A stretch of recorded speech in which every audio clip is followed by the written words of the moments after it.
In the name of God, in whom we live and move and have our being. Amen. Please be seated. Well, fate or coincidence has smiled upon me.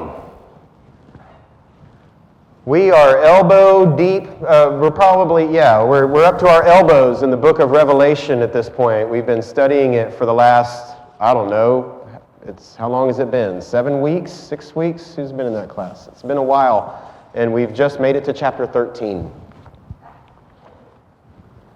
But I've been waiting for Revelation to come up in the lectionary reading. And today we have a reading from Revelation. But alas, it's chapter 20. And we've only made it to chapter 13. So for those of you who are attending that class, I read ahead. And I've gotten ahead of you, and I'm sorry, and I apologize. But I have a new fondness for this book, which I have resisted for a long, long time.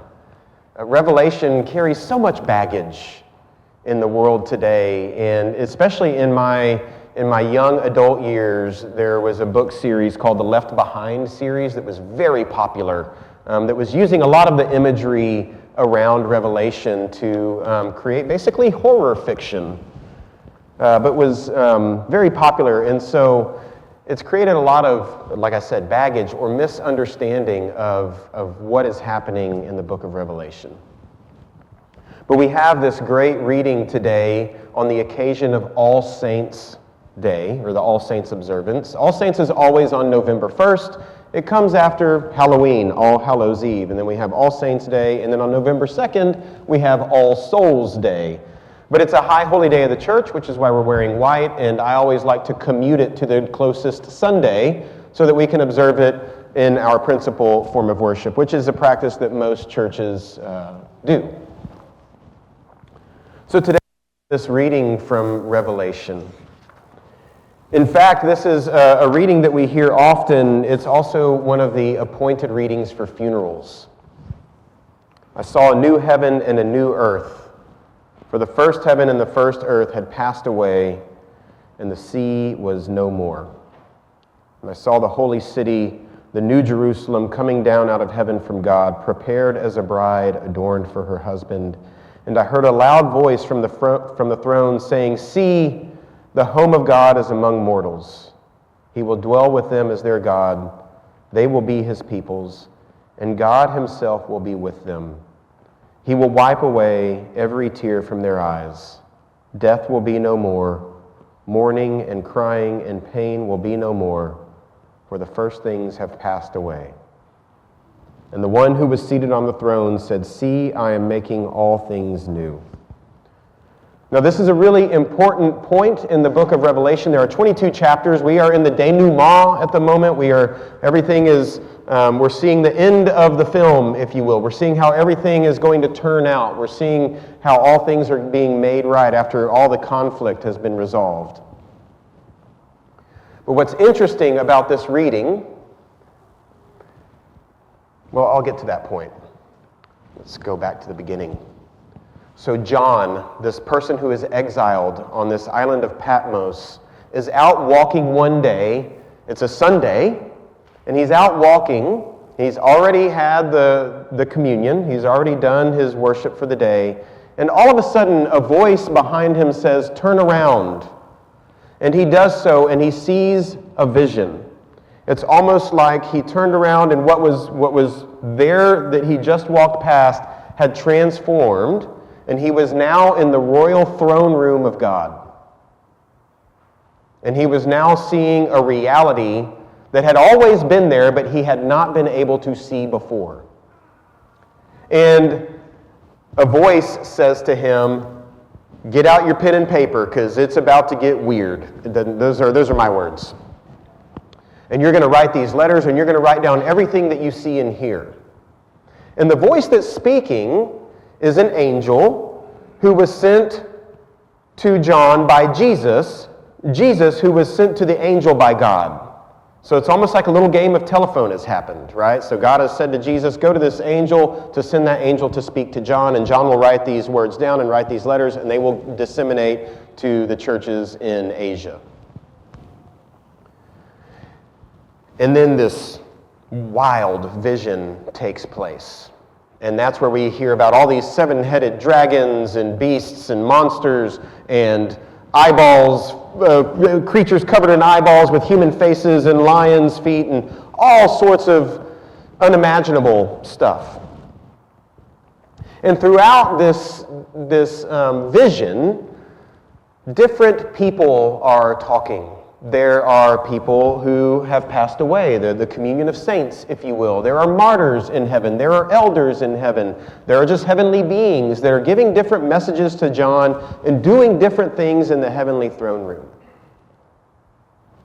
And they talk about the trials to come, the failings of humanity. They are worried about the destructive powers on earth. A war even breaks out in heaven. All sorts of wild stuff happens. And then here towards the end, for the first time in this entire rich vision, for the first time, we hear God speak. And it's almost at the end of the book. Up until then, it's been a voice kind of just manifests from out of everywhere. Voices that sound like rushing waters or thunderclaps or fire. Angels are speaking, elders are speaking, martyrs are calling out for vengeance. But for the first time in this whole grand vision, we hear the voice of God speaking as he sits on the throne. And he says, "The home of God is among mortals." All this time, John has been transported out of the mortal world and into this immortal world. And he's been watching this grand thing take place in front of him. And then he hears the voice of God saying, everything you're seeing here is actually there where you are. The home of God is among mortals.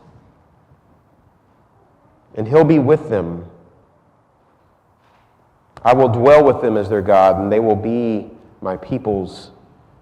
And God himself will be with them and wipe away every tear from their eyes. Death will be no more. Mourning and crying and pain will be no more, for the first things have passed away. I am making all things new. I've had lots of experiences in my life where I was approaching the experience expecting an ontological change. So an ontology is the study of what is, of reality. For instance, when I was approaching marriage, I thought, I'm going to become a husband soon. I'm going to change, and everything is going to change. And that's true, some things changed. But this is the cosmic joke, everybody. Men marry women thinking they'll never change, and women marry men thinking that they will.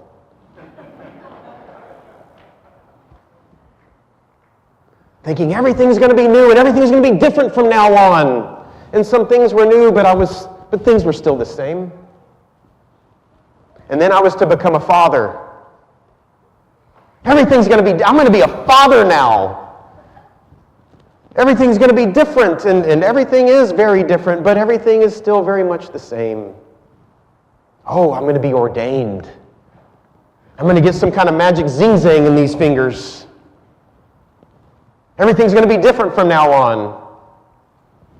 It was still very much the same.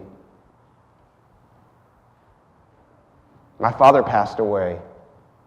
Everything's going to be different from now on, and things are different. But things are very much the same.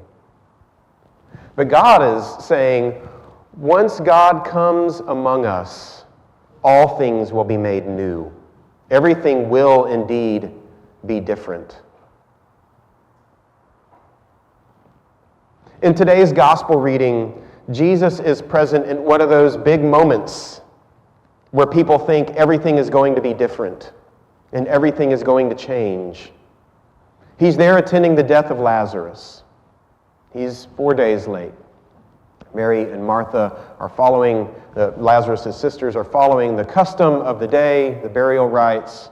We have paid mourners there. Everything is going as it should. And Jesus shows up. And we can look at that as Christians and read into it, man, God comes alongside of us in the midst of our suffering, in the midst of our mourning, in the midst of our fear, in the midst of our expectation that everything is going to be different. And God comes among us and understands everything in a way that other religions' gods do not. Because our God weeps with us. And that's true. And man, that's comforting and great news. Jesus weeps in that moment.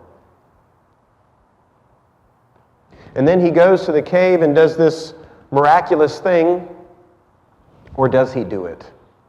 Because I feel like he kind of looks up to God and he's like, all right, don't make me look stupid here, God. I'm doing this so that they can know that you're the one and not me, so just make it work, right? That's what he does. Before he says, Lazarus, come out, he's like, hey, man, let's make sure this is tight. Lazarus, come out, and Lazarus comes out. And talking about hearing somebody for the first time, I want to know what Lazarus has to say. But we never hear what Lazarus has to say. I think his walking out of a cave says enough. And Jesus says, unbind him and let him go. Calling to mind the words that he speaks to Peter, what you bind on earth will be bound in heaven, and what you loose on earth or unbind on earth will be unbound in heaven. Calling back to that reality that what happens in the heavenly places is also happening in earth, in our mortal places. But Jesus comes into the midst of that, weeps with them, weeps with us, and shows the power of God that death will be no more. Something different happens in Revelation. That voice of God that speaks for the very first time says, things are going to be new in a way that they haven't ever been new to you before. You've been through these moments of change, but now they're going to be different in a different way than they've ever been different before. And it's because, not because I came among you and wept next to you, but because I wiped your tears. Oh.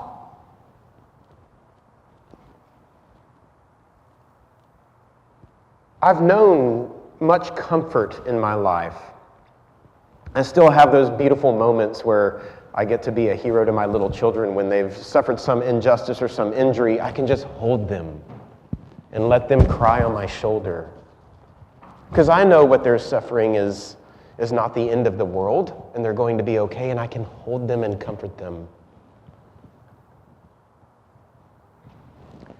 And that's what they need in that moment, is to be held and have their tears wiped away.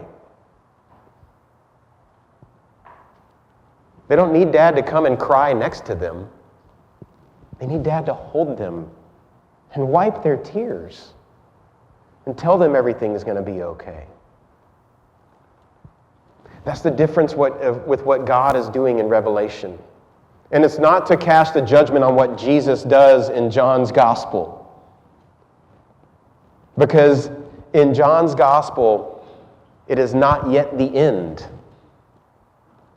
Things are still happening. Things are still in the midst. Things still have to happen, are yet to come. And he says those words, I am the Alpha and the Omega. I am the beginning and the end. And in the end of things, I will give you comfort and wipe away your tears so death is no more. There will never again be pain or suffering. And so on this All Saints' Day, our tears are not unholy. Our tears are not unfaithful. Our longing for those who have passed away from our lives is not some anti-Christian thing in the midst of everything that we've just talked about. They are an opportunity for a tender intimacy with God. Because it's God who can wipe away our tears. as we remember those we love but see no longer. We have the promise of a Lord who will soothe our fears and our pain, and the promise and the hope of reunion with them, where everything will be new and different and beautiful and good. And that is good news. Amen.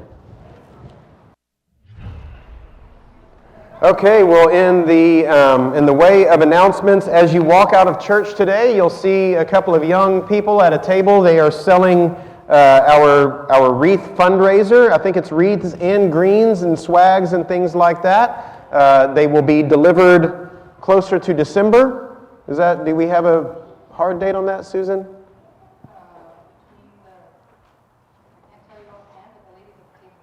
The ladies at the table can tell you when those are coming in. Sorry to put you on the spot. Susan loves when I do that. But yeah, I'm just helping y'all plan out your holiday decorating, But you can stop by and order those greens. It's our youth group fundraiser, and they're live greens that come, and all sorts of different ways that you can order. Different swags, wreaths, just plain greens, all that good stuff. To that note, our angel tree is a little bit early this year. But that's because we are now starting last year. Previously we had been doing our Angel Tree Christmas outreach with the Colonia out in Penitas, and we have need right here in our neighborhood through our food pantry. And so last season we began working with our food pantry neighbors and helping them provide Christmas for those that were struggling to provide Christmas gifts for their kids. And so we've got about 40 kids on our list just through our food pantry. So we have to start a little bit earlier so that we can get those gifts out at our December distribution of the food pantry. And so that angel tree will be up in the next 2 or 3 Sundays, and we need all that stuff back in before the end of November. And so keep an eye out for the angel tree. It should be showing up today or next Sunday. Daughters of the King, calling all daughters. If you are a current daughter of the King or an initiate or an aspirant who is studying to take your vows with the daughters, we have a Labyrinth Retreat workshop planned for next Sunday after the late service. We'll be gathering in the library for lunch, and then I have a large mobile labyrinth. So we're going to do some teaching and learning on the spiritual practice of labyrinth walking, and we'll also provide that to the wider community during the season of Advent. We'll have a silent retreat day during Advent where you can come and learn about the labyrinth and practice some silence and some stillness in the midst of a busy and chaotic season. And so I'm excited to share that tradition with the church, and thanks to our friends at All Saints Corpus Christi who have loaned us their mobile labyrinth. And then lastly, election night prayer service will be on Tuesday at 7 p.m. Go and cast your vote, and then come over here and be reminded that we are all one body, that we are first subjects in God's kingdom, and that we worship somebody who wipes away all our tears and loves us unconditionally. No matter how we vote or who wins the election, we are a family and we are a community that needs to come together and be unified. And so we will come together and pray the Great Litany, pray for the life of the world and the life of our nation. And so join us for that, 7 p.m. on Tuesday night. Do we have birthdays or anniversaries to celebrate this week?